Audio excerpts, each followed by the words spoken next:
Taste identification parade, TI parade. फौजदारी केसेसमध्ये जेव्हा एखादा गुन्हा अनोळखी व्यक्तींविरुद्ध नोंदवण्यात येतो तेव्हा सदर तपासामध्ये अटक झालेले आरोपी हे तेच आहे किंवा कसे, सदरचा तपास हा योग्य दिशेने चालत आहे किंवा कसे याबद्दलची माहिती मिळण्याकरता किंवा ह्याबद्दलची खातरजमा होण्याकरता TIP टेस्ट आयडेंटिफिकेशन परेड घेण्यात येते.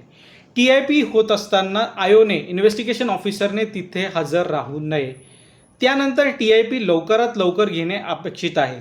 TIP करत असताना जर उशीर झाला तर त्याचे कारण लिहिणं आवश्यक आहे. TIPच्या दरम्यान जो डिले झालेला आहे आरोपीला अटक झाल्यापासून TIP होऊसपर्यंत जर अशी परिस्थिती निर्माण झाली की साक्षीदार किंवा फिर्यादींना सदर आरोपींना पाहण्याची मुबलक संधी उपलब्ध होती असे जर रेकॉर्डवर आले तर सदरच्या TI परेडला कुठलाही अर्थ राहत नाही, ती पुराव्याकामी वाचली जात नाही. TI परेड नोंदवताना आरोपी बापर्दा म्हणजे त्याला पडदा असणं, त्याच्यावर बुरखा घातलेला असणं आवश्यक आहे. तसे घडलेलं नसेल तरीसुद्धा TI परेड ही कन्सिडर केली जात नाही, पुराव्याकामी वाचली जात नाही.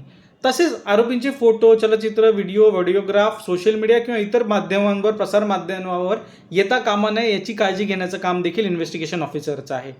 आणि TI परेड जे अधिकारी नोंदवतात त्यांनी नोंदवताना त्या आरोपीचा रंग, वर्ण, वजन, अंग कसा आहे त्यानुसार त्याची शरीरदृष्टी कशी आहे, त्याला दाढी होती किंवा नव्हती, काही जखमा झाल्या होत्या किंवा नव्हत्या, या सगळ्या गोष्टी TI परेडमध्ये नोंदवणं गरजेचं आहे. ह्या जरी नसतील तरी देखील TI परेड पुराव्यात वाचली जात नाही. तसं TI परेड हा काही ठोस पुरावा नाही. TI परेडच्या आधारावर कुठलीही शिक्षा ठोठवली जात नाही, परंतु साक्षीदारांनी दिलेल्या माहितीला किंवा साक्षीला दुजोरा देण्याकरता, बळकटी देण्याकरता TI परेडचा वापर करण्यात येतो. TI परेड नोंदवताना ह्या सर्व गोष्टींची काळजी घ्या, अन्यथा TI परेड पुराव्यात वाचता येत नाही. जुन्या कायद्याप्रमाणे, भारतीय पुराव्या कायद्याप्रमाणे TI परेड सेक्शन 9च्या अंतर्गत वाचली जात होती. आता नवीन भारतीय साक्ष्य संहितेच्या कलमांच्या सेक्शन 7च्या अनुसार सदरची TI परेड पुराव्यात वाचण्यात येते.